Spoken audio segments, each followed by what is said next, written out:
Hello tout le monde, c'est Redfish et on se retrouve aujourd'hui pour cette nouvelle vidéo qui portera sur 7 trousses de feutres Touch 5 qui sont une alternative très peu chère à des feutres à alcool de type Copic ou voilà, et aussi sur mes conseils concernant les marqueurs.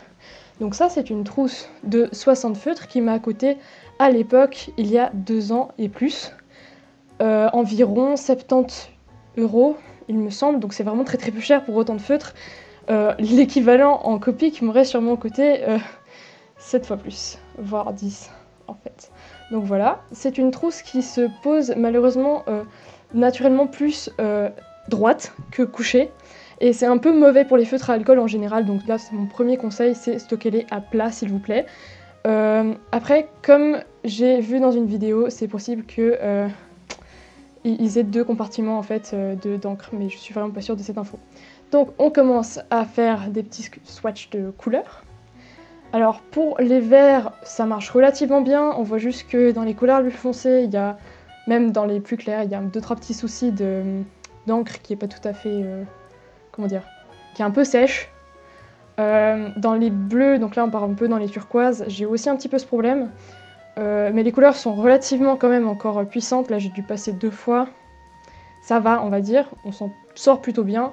Les bleus sont vraiment très puissants, j'aime beaucoup cette trousse pour ça. Et là, on voit qu'il y a un petit problème. Et là, on passe directement aux bruns. Alors, les bruns, au bout de 2 ans, ont tous viré à une espèce couleur verte. Il y en a un seul qui n'a pas viré vert. Là, c'est censé être une espèce de noisette et c'est vraiment dégueulasse, c'est vraiment vert, c'est pas juste un effet de caméra. À l'œil, c'est même encore plus vert que ça. Et ça, c'est censé être raw umber et on voit vraiment que ça correspond pas du tout au bouchon. Ça correspond plus. Alors il me semblait qu'à l'époque ça m'avait jamais choqué, donc vraiment pour moi c'est quelque chose qui a changé au bout des années. Là c'est censé être un pastel green et on voit très bien que c'est jaune là aussi. Les couleurs ont vraiment changé au fil du temps et même, enfin bref, c'est pas tout à fait cohérent on va dire. C'est vert et c'est vraiment très jaune. Il manque un seul feutre en fait dans cette trousse, c'est le Salmon Pink que j'utilisais en fait à l'époque pour faire genre toutes les peaux. Et évidemment, c'est celui qui est mort le plus vite. Alors il est décédé et je l'ai jeté. Mais je crois que c'est le seul qui manque. Là, on voit qu'il y a une différence de couleur entre les rouges qui est pas très flagrante. Surtout au niveau des caps, enfin des bouchons. C'est vraiment bizarre parce qu'ils se ressemblent beaucoup sur le papier et encore plus sur le bouchon. Il y a juste le Scarlet qui est vraiment très différent des 3 autres. Le Vivid Red qui change un petit peu, mais les 2 premiers sont vraiment exactement pareils. Ensuite, pour tout ce qui est les oranges, là, c'est un corail. Normalement, il est censé être rose, mais il est plus corail que rose. Enfin bref, voilà. Pour les roses, j'ai un petit problème, c'est que c'est censé être des couleurs pastel, et le rose pastel est vraiment, pour moi, il est fluo. Quand on le pose sur le papier, il est fluo, et après, ça va un peu mieux. Mais il est quand même pas très pastel, il faut vraiment se l'admettre. C'est pas très beau. Le pastel violet, c'est pareil, c'est plus du rose fluo. Là, c'est une pointe qui est un peu cassée, donc ça fait ça sur quasi tous les feutres aussi. Là, c'est le Pale Blue. Là, on teste un feutre Warm Grey. Et en fait, vous voyez sur la cape, c'est exactement la même couleur. Je sais pas comment ils se sont faits, peut-être qu'ils se sont gourés, mais c'est la même couleur sur le bouchon et pas du tout la même sur le papier, comme vous pouvez constater. En plus, il y a un petit problème sur le gris parce que j'avais utilisé avec des encres qui allaient pas très bien. Une encre du Chine que ma prof d'art visuel de l'époque m'avait dit ouais, ça tient. Donc là, ce sont 3 feutres qui ont quasi pour moi la même couleur de cap, sauf le 75 Dark Blue Light qui correspond plus au Warm Grey. Déjà un peu plus, hein, pas complètement, mais un peu plus. Et ensuite, voilà, ça, je vais pas tester tous les gris parce qu'il y en a vraiment beaucoup. Là, je pose juste une ou 2 petites couleurs que j'avais oublié de poser. Mais franchement, tous les gris, il y en a vraiment énormément. Donc il y en a de toutes les gammes et tout ça. Et contrairement à ce que dit Johanna dans une de ses vidéos où elle teste vite fait, tous les gris ils ont vraiment une couleur différente. Je vous jure, c'est pas une blague, ils sont tous différents et ils m'ont vraiment été utiles. Je vous mets en image ce que j'avais pu faire avec il y a 2 ans et franchement, c'est vraiment plutôt pas mal. Donc là, on passe à un speed painting, enfin un speed coloring plutôt. Comme vous pouvez le voir, c'est un chibi, simplement parce que ça me prend beaucoup moins de temps de faire qu'un dessin plus élaboré et aussi parce que ça montre les surfaces relativement épaisses. Parce que aussi, c'est extrêmement difficile de faire des détails avec ces feutres. Je vous jure, c'est une vraie catastrophe. Une fois qu'on a un petit peu utilisé les feutres, la pointe est vraiment impossible à gérer au niveau des détails, on va dire. Sinon, ça marche relativement bien. C'est un feutre à alcool, donc ça fait quand même son boulot, même si c'est pas la crème de la crème, on va dire, au niveau de la qualité.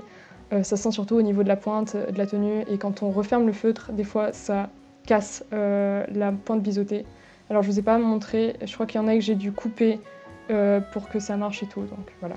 J'ai pris les couleurs qui fonctionnent le mieux dans les petits tests que j'ai fait avant, du coup, pour quand même vous donner un peu un exemple de ce qui va bien avec ces feutres, parce qu'il y a quand même des avantages. Et après, vous donner mes conseils par rapport à, finalement, comment est-ce que vous devez dépenser votre argent par rapport à ce genre de feutre. Vraiment de large au niveau des feutres à alcool. Donc là j'ai pris le rouge comme ça et je vais faire la jupe avec les feutres qui font jaune alors qu'ils sont censés être verts. C'est vraiment le gros problème avec ces feutres, c'est que le bouchon correspond pas du tout des fois à la couleur qui est à l'intérieur.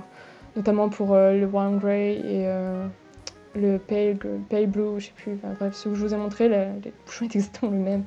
Voilà, donc là c'est censé être vert et c'est jaune quoi, je veux dire. Si vous voyez vert, dites-moi, hein, mais moi je vois ça jaune. Le feutre que j'utilise pour ombrer le jaune, enfin le vert, est aussi censé être une espèce de vert. Pour moi, c'est clairement jaune. Après voilà. J'ai utilisé un brun qui est resté brun, c'est le seul je crois qui est resté brun. Et puis voilà, à ce stade où j'ai fait ça, je me suis rendu compte que je voulais aussi vous montrer comment est-ce que ça va de faire un fond avec ces feutres, parce que c'est vrai que c'est quand même pas le top du top, on va dire. Donc vous voyez que je galère un petit peu à rendre un fond homogène. Je vais essayer, je vous promets, j'essaye vraiment.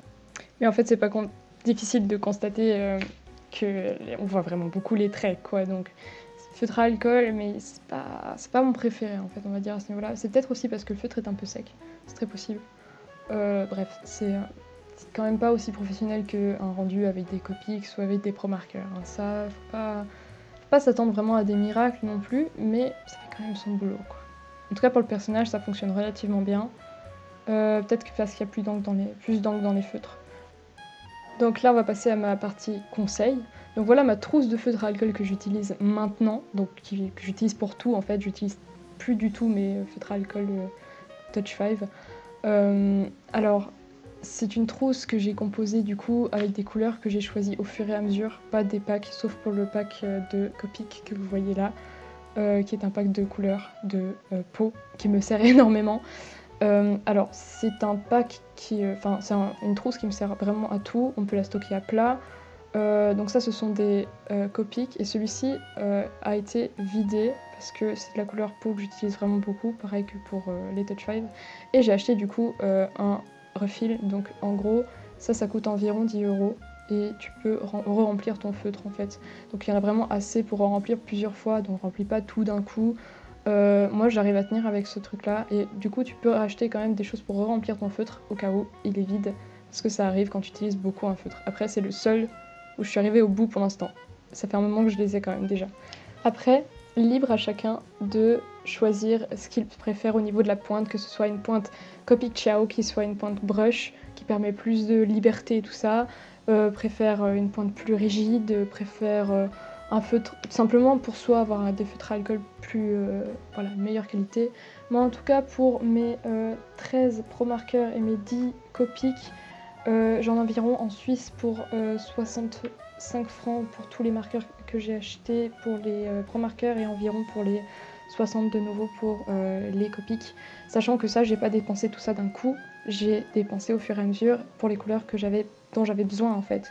D'un seul coup, j'avais envie de tel rouge, enfin j'avais besoin de tel rouge pour faire telle illustration parce qu'il fallait ce rouge là parce que c'était impossible de faire avec un autre. Forcément, j'ai acheté le feutre, mais les couleurs, en tout cas, ont toutes été achetées séparément, sauf du coup les couleurs peau avec mes marqueurs Copic. Donc voilà, libre à chacun de choisir. Je vous ai dit un peu les avantages au bout d'années, qui c'est quand même plus fort. Enfin, j'ai vu très peu de reviews sur le long terme pour ce genre de feutre très très peu cher. Donc voilà, c'est juste que vous sachiez que vous pouvez dépenser moins en achetant moins de feutres, mais qui vous plairont peut-être plus, parce que moi il y a des feutres là-dedans que j'ai jamais utilisés en fait. Donc c'est un peu triste d'acheter autant de feutres. Enfin bref, je vous souhaite une très très bonne semaine et à la prochaine. J'espère que vous n'avez pas trop d'examens parce que moi, si! Voilà. Bisous!